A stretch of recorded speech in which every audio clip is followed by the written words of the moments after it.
Les armes qui se taisent, les canons d'artillerie silencieux pour la première fois donc depuis 10 mois, un peu plus de 10 mois, la guerre va marquer une trêve, une pause de 36 heures. En tout cas, c'est ce qu'annonce la Russie, c'est l'information du jour. Vladimir Poutine ordonne à son armée de cesser le feu demain, vendredi, à partir de midi et jusqu'à samedi minuit, à l'occasion, dit-il donc, du Noël orthodoxe.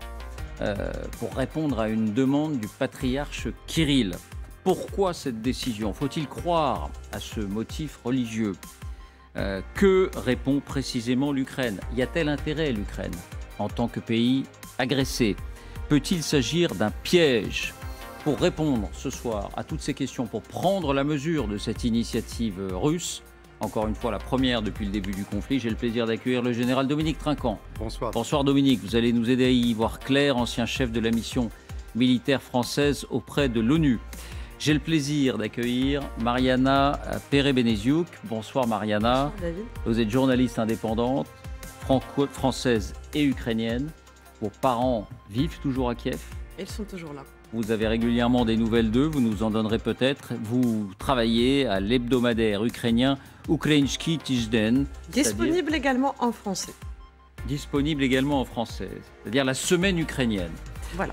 On a le plaisir d'accueillir Nicolas Tenzer. Bonsoir Nicolas Tenzer. Bonsoir David. Soyez le bienvenu. Vous êtes directeur de la publication Desk Russie. Vous êtes politologue, enseignant à Sciences Po Paris. Vous suivez donc de très près tout ce qui concerne la Russie depuis des années. Vous comprenez le russe? Je comprends certains mots, mais je ne parle pas russe couramment, non. C'est difficile le russe. Non, mais les traductions me viennent assez facilement.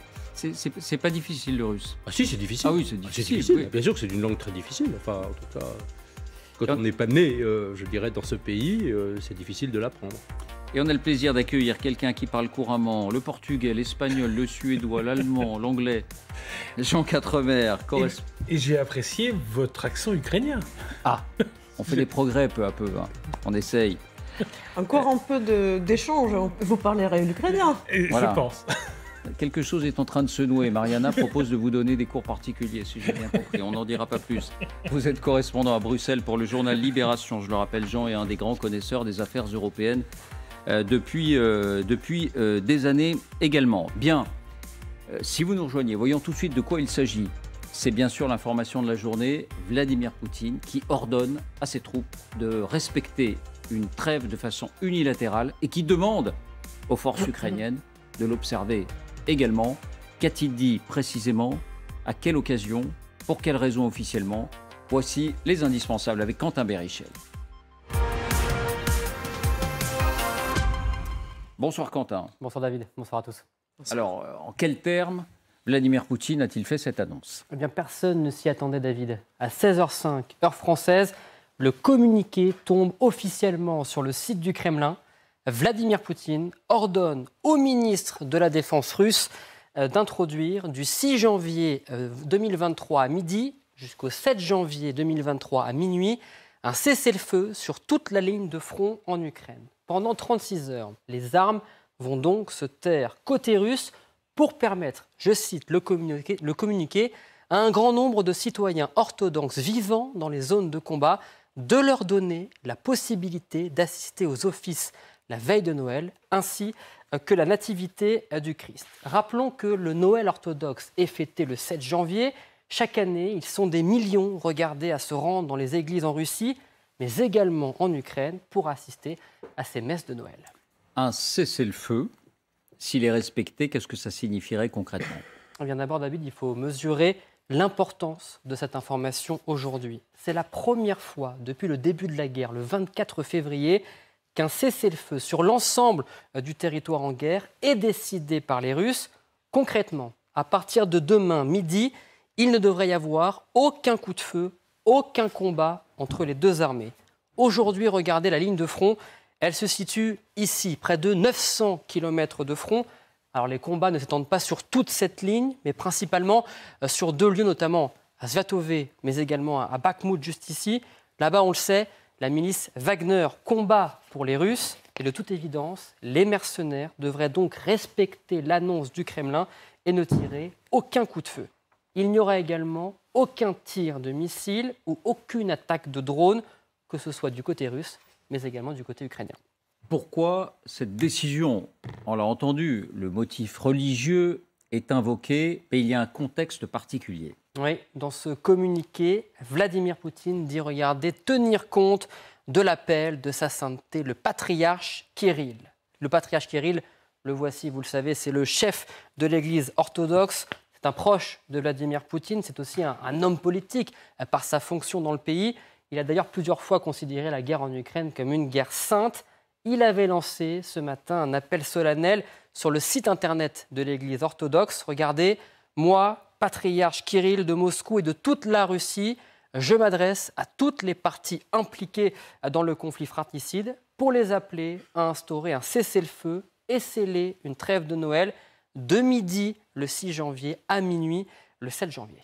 Voilà, évidemment, mais vous en parlerez. On a du mal à imaginer que le patriarche Kirill ait pris cette initiative seul et qu'il ait convaincu d'une certaine manière Vladimir Poutine. C'est un peu comme lorsque Vladimir Poutine disait sur la proposition de Shoigu, de Sergueï Shoigu, mon ministre de la Défense, j'ai décidé d'engager cette opération spéciale.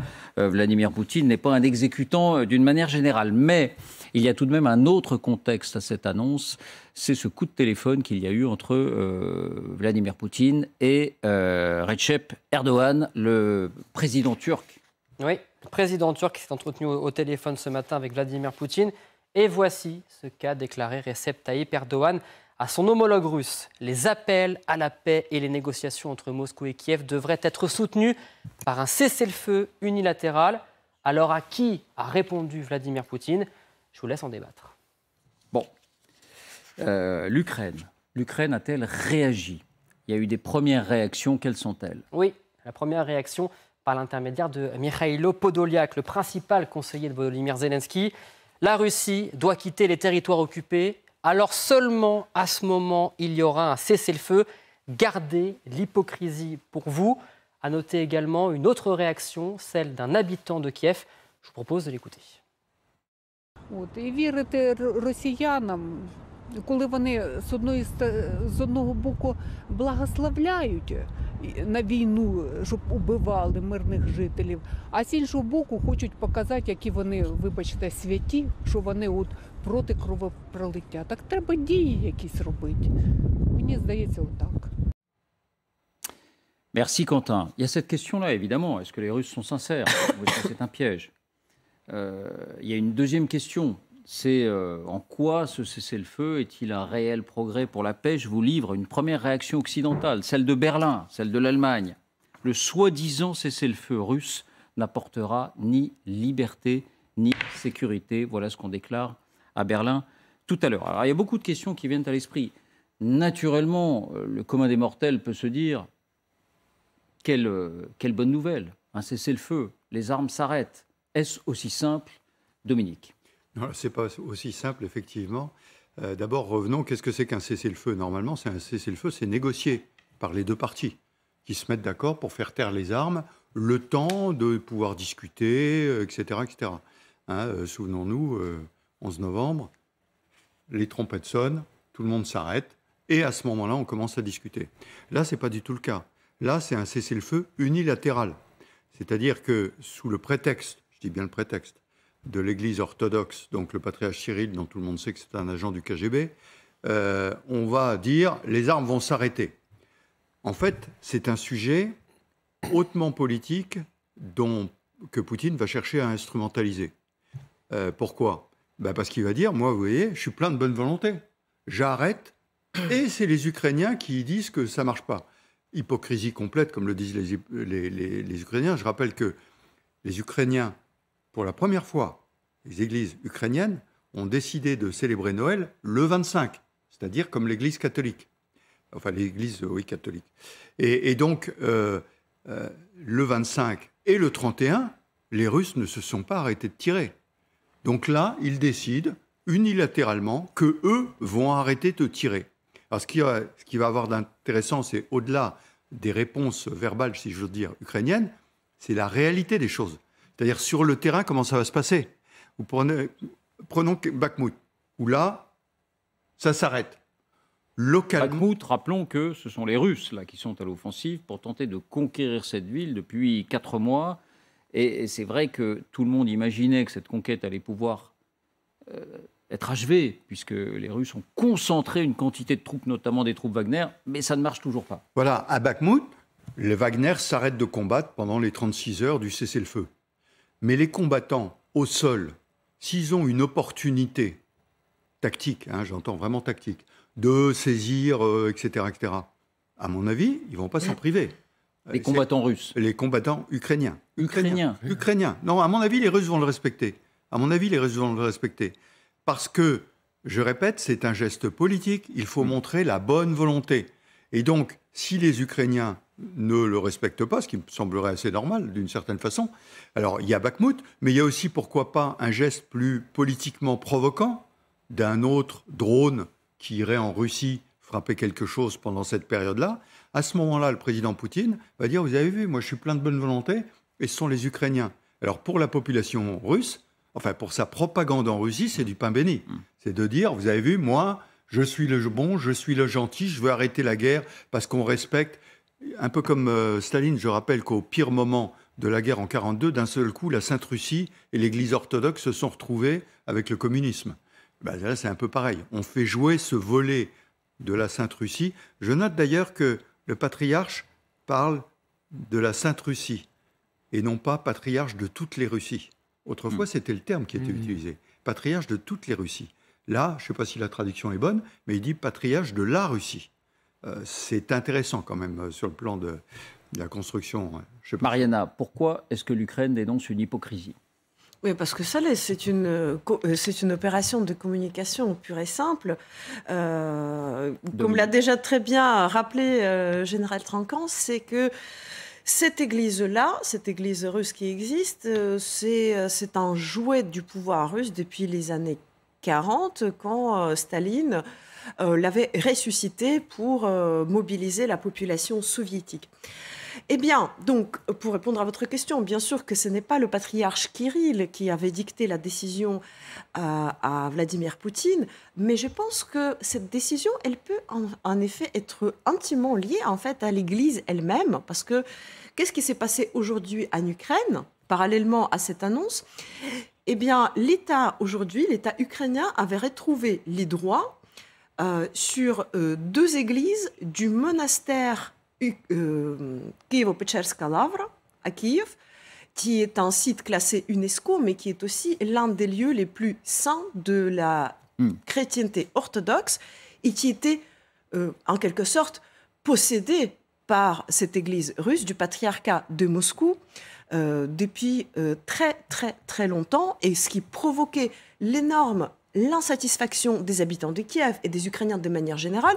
Et même, je peux vous citer un sondage qui était paru il y a... Non, mais pardonnez-moi, Mariana, est-ce qu'on est vraiment là dans une affaire religieuse et pas dans une affaire politique et militaire ? Parce que l'Église, cette Église-là, est une arme, est une vraie arme de subversion de la société ukrainienne.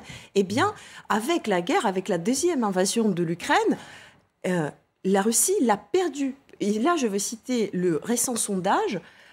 Plus de la moitié des Ukrainiens souhaitent à ce que l'Ukraine, l'État, fasse une interdiction pure et simple de cette église-là, dirigée par patriarche Kirill. Et près d'un tiers des Ukrainiens souhaitent que l'église ne soit pas fermée, mais qu'elle soit sous tutelle de l'État et que patriarche Kirill n'ait rien à voir avec. C'est-à-dire, nous avons près de 80% d'Ukrainiens qui souhaitent la disparition de l'influence religieuse russe en Ukraine, d'une manière ou d'une autre, et une manière avec résolution.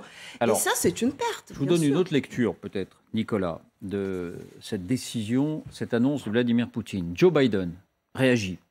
Il juge que Poutine cherche à se donner de l'air en annonçant un cessez-le-feu. À se donner de l'air. Autrement dit, à gagner du temps. Alors, je pense qu'il y a effectivement plusieurs choses.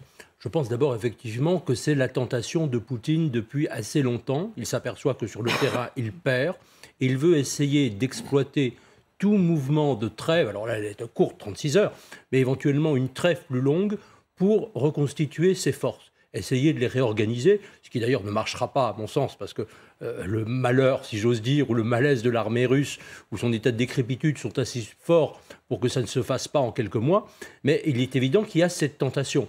D'où d'ailleurs ces pseudo-appels à la paix, ces pseudo-appels à la négociation, effectivement, qui ne convainquent personne, parce qu'il n'est pas prêt à lâcher quoi que ce soit, et tout ceci peut s'inscrire dans ce contexte.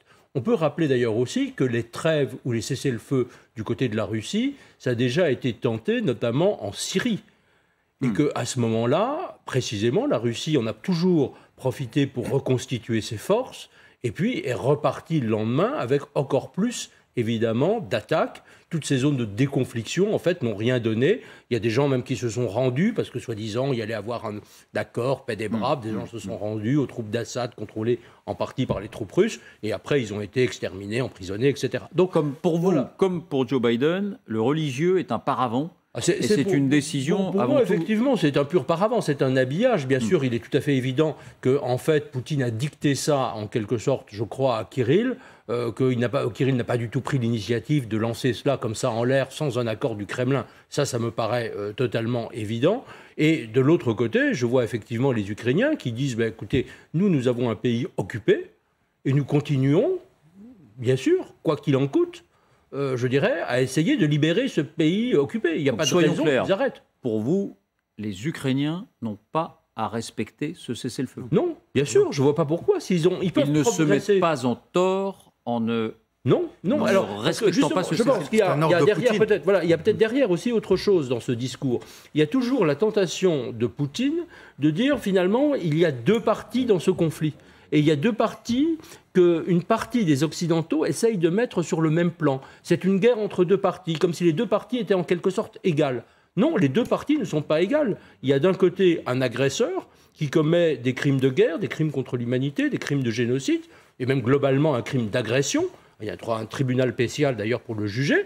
Et puis de l'autre, on a un pays qui se défend. Et donc, mettre sur le même plan en disant, voilà, il n'y a pas de méchants, il n'y a pas de gentils, il y a deux parties. Il y a deux belligérants. Voilà, deux belligérants, il faut être neutre. C'est ce qu'on appelle en anglais le both sides, c'est-à-dire on renvoie toujours à ces deux parties comme si elles étaient indifférenciées. Pour vous aussi, Dominique, l'Ukraine n'a pas à respecter ce cessez-le-feu. Bien sûr, c'est un ordre donné par Poutine aux armées russes. De quelle façon l'Ukraine obéirait à des ordres donnés par Poutine ? Je rappelle, un cessez-le-feu, ça se négocie. Il n'y a aucune négociation. C'est unilatéralement. Alors, grand bien lui fasse qu'il fasse une trêve. Il va l'utiliser dans sa propagande. C'est évident. Se donner de l'air, oui, mais enfin, 36 heures, ça ne va quand même pas donner beaucoup d'air. Hein. Mais c'est peut-être un précédent. S'il y a une première trêve, il pourrait y en avoir une deuxième, et puis Poutine pourrait dire, vous voyez, je suis l'homme de paix, essayons une trêve d'une semaine, d'un mois, de 6 mois. Il y a une possibilité, parce que comme a dit Nicolas, c'est vrai, on ne peut pas se refaire en 36 heures. Par contre, qu'est-ce qu'on peut faire en 36 heures ? On peut se replier de certains endroits. On peut essayer de se replier. Et même si les Ukrainiens ils continuent de combattre, le fait de ne pas répondre, ça peut permettre de ne pas dévoiler ses positions et peut-être de se replier mieux. Enfin, corrigez-moi si j'ai tort. Et donc, dans ces cas-là, si c'est ça, si ça sera utilisé pour se replier de certains endroits, oui, peut-être ça pourra se reproduire parce que j'ai l'impression que l'armée russe, elle a quand même la vocation de se replier de l'Ukraine. Vos observations. Ce qui est très bien, si je peux me permettre juste sur un point, de voir aussi que les Occidentaux, aussi bien les Allemands que les Américains, ne sont absolument pas dupes de ce mouvement, parce que c'est ce qu'on pouvait craindre à un certain moment. Les Occidentaux disent, on va en profiter pour pousser des soi-disant négociations, des soi-disant accords de paix, et là, on est vraiment dans un piège total. Je rappelle donc, Berlin, le soi-disant cessez-le-feu n'apportera ni liberté ni sécurité. Washington, Vladimir Poutine cherche à se donner de l'air avec ce cessez-le-feu. Jean, vos observations. Moi, j'ai l'impression quand même qu'il tente de jouer un coup qui n'est pas si idiot que ça. C'est-à-dire qu'il propose cette trêve, ce cessez-le-feu qui, effectivement, un cessez-le-feu n'est jamais unilatéral. Si les Ukrainiens l'acceptent, il apparaît comme étant le grand ordonnateur de ce conflit. C'est lui qui dicte la règle. J'envahis, j'arrête le feu, etc. Et si jamais les Ukrainiens ne respectent pas ce cessez-le-feu unilatéral, c'est eux qui apparaissent comme étant les agresseurs, surtout si, en l'occurrence, ils tuent des quelques centaines de soldats russes au repos ou dans des églises, etc. Ce qui sera forcément la tentation de l'armée ukrainienne, c'est de frapper dans un certain nombre d'endroits stratégiques pour se débarrasser débarrasser un maximum de ces troupes fraîches qui viennent d'arriver. Donc, c'est pas si mal joué que ça. Moi, je suis assez d'accord avec vous. Je pense qu'il tente un coup. Alors, je sais pas si ça sera couronné de succès, mais sur la scène intérieure russe, ça peut le renforcer, parce que je rappelle quand même que les ultranationalistes sont actuellement vent debout à la suite, vous savez, de la frappe qui a tué entre 100 ou 400... Makivka. Voilà, qui a tué donc un certain nombre de soldats russes. Il est actuellement sous cette pression-là, et là, il donne de nouveau l'impression d'être à l'initiative. Donc, c'est pas forcément un mouvement totalement idiot. Réponse, oui, non, mais Dominique. Pour la population russe, oui, je suis tout à fait d'accord. Pour la propagande russe, il est le gentil. Il est celui qui est à l'origine d'un arrêt des feux.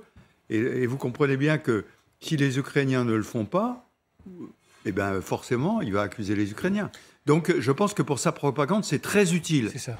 Sur le plan de la tactique militaire, honnêtement, 36 heures, ça ne va pas changer la face des choses. Encore une fois, ça peut être un précédent. Mais ça peut être un précédent. En revanche, là, c'est intéressant parce qu'il y a une autre déclaration qu'il a faite dans laquelle il a dit qu'il était prêt à négocier. En même temps qu'il annonce le cessez-le-feu, il dit « je suis prêt à négocier ». Là, on reprend un peu les phrases d'Erdogan. C'est-à-dire, je fais un cessez-le-feu, je suis prêt à négocier. Évidemment que les termes de la négociation sont totalement inadmissibles par les Ukrainiens, mais ce n'est pas grave. Il commence à dire « je suis prêt à négocier ».